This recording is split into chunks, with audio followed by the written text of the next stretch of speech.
First impression is last impression, ऐसा क्यों बोलते हैं, कभी सोचा?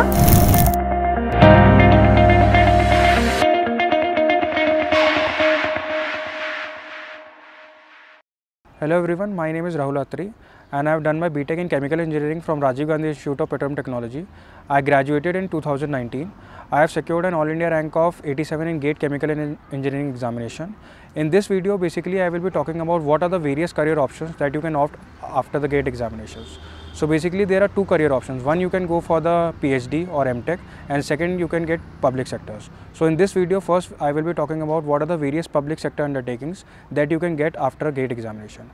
If you have secured a very good rank in GATE examination, then you can easily get the public sector undertakings. Now, what are the various PSUs that recruit chemical engineers like ONGC, IOCL, GAIL, SAIL and EIL? These are the various public sector enterprises that recruit through the GATE examination. And then now I will talk about what are the various, there are also central government organizations like BARC and DRDO that also recruit the chemical engineers. Now, when I gave GATE in 2019, the ONGC recruited around 80 chemical engineers, IOCL vacancies were around 50 vacancies, and GAIL vacancies were around 15, and BARC vacancies were around 25.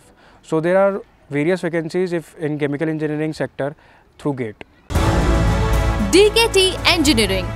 अगर आप केवल engineering के videos देखना चाहते हैं तो subscribe करें DKT Engineering। यहाँ आपको इंजीनियरिंग खासतौर पर जेई मेन और जेई एडवांस से जुड़े टॉपर्स के वीडियो अरेंज फॉर्मेट में मिल जाएंगे। लिंक डिस्क्रिप्शन बॉक्स में दिया गया है। अगर हम PSUs के अब सिलेक्शन क्राइटेरिया की बात करें तो IOCL जैसे 85% गेट स्कोर को वेटेज देती है, 5% GD/GT को देती है, 10% इंटरव्यू को देती है।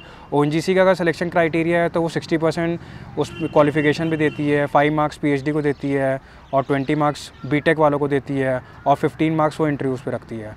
अगर गैस अथॉरिटी की बात करें तो 60% वो गेट मार्क्स पे वेटेज रखती है, 25% वो GD का वेटेज रखती है, 15% वो अपना इंटरव्यू का वेटेज रखती है। तो हर पब्लिक सेक्टर की अपनी अलग अलग वेटेज होती है। अगर मैं बार्क की बात करूँ तो बार्क पूरा जो है टेक्निकल बेस पे लेता है, पूरा इंटरव्यू अगर आपका अच्छा चला जाएगा तो उस पर ले लेगी। अगर हम NPCIL की बात करें तो NPCIL भी पूरा ही टेक्निकल पे बेसिस पे लेती है। शॉर्टलिस्ट वो गेट स्कोर से करती है, मगर उसका जो सिलेक्शन क्राइटेरिया होता है, जो इंटरव्यू में सिलेक्शन क्राइटेरिया जो आपको वो जॉब ऑफर देगी, वो पूरा इंटरव्यू बेसिस पे रहता है। वही DRDO की बात करें तो वो भी गेट स्कोर की वेटेज लेती है। तो मैंने बहुत सारी पब्लिक सेक्टर अंडरटेकिंग्स में अप्लाई किया था, like IOCL, ONGC, GAIL and DRDO and BARC. So I got job offers from gas authority of India limited. ONGC में मेरा सिलेक्शन हो गया था, BRC में मेरा सिलेक्शन हो गया था, EIL में भी मेरा कैंपस प्लेसमेंट सिलेक्शन हुआ था। EIL से मेरे को गेट से भी ऑफर आया था। EIL में एक्चुअली मेरा पूल कैंपस इंटरव्यू हुआ था, तो मैंने EIL में मेरा सिलेक्शन जब हो गया तो मैंने EIL का गेट से इंटरव्यू नहीं दिया था। तो मेरे को 4 पब्लिक सेक्टर अंडरटेकिंग्स में सिलेक्शन हो गया था, जिसमें से मेरा 3 का जो सिलेक्शन हुआ था वो मेरा गेट के थ्रू हुआ था, लाइक ONGC एंड GAIL, और BARC भी मेरे को गेट से मिली थी। EIL मेरा कैंपस थ्रू के हुआ था। तो ये आपके हो गए पब्लिक सेक्टर अंडरटेकिंग्स। अब कुछ पब्लिक सेक्टर अंडरटेकिंग्स जो होती हैं वो विदाउट गेट एग्जामिनेशन भी लेती हैं। जैसे मेरे टाइम में BHEL ने लिया था, और अभी जैसे ISRO भी होता है, जैसे Vikram Sarabhai space centre, Satish Dhawan space centre, ये भी chemical engineers as a scientist recruit करते हैं, मगर ये रिक्रूट करते हैं विदाउट गेट। ये अपना खुद का पेपर ऑर्गेनाइज कराते हैं।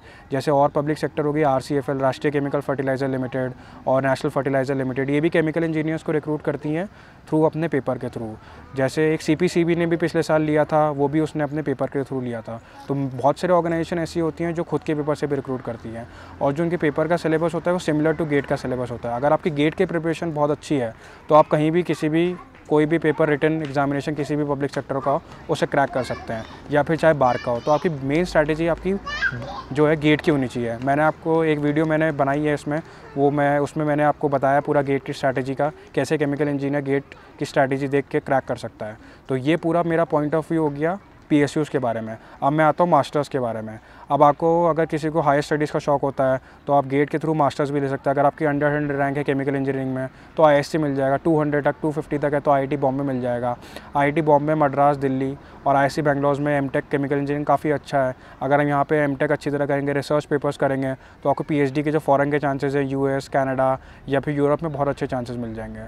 तो जिसे हायर स्टडीज़ का शौक है वो अपना MTech कर सकता है। प्रेफरेबली ISC करे, फिर बॉम्बे करे IIT, फिर Delhi and Madras, Kanpur and then Kharagpur and then Guwahati. तो ये मैंने आपको पूरा बता दिया what are the career options after the GATE, either it is MTech और either it is basically public sector. हाँ, एक और बात कि आप इंटीग्रेटेड PhD भी डायरेक्ट ले सकते हैं।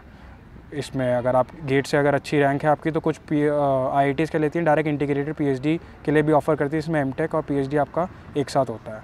तो this are the various career options that you can of after the GATE. इसमें मैंने आपको वो भी बता दिया कि जो PSUs से पेपर से लेती हैं। तो thanks for watching the video.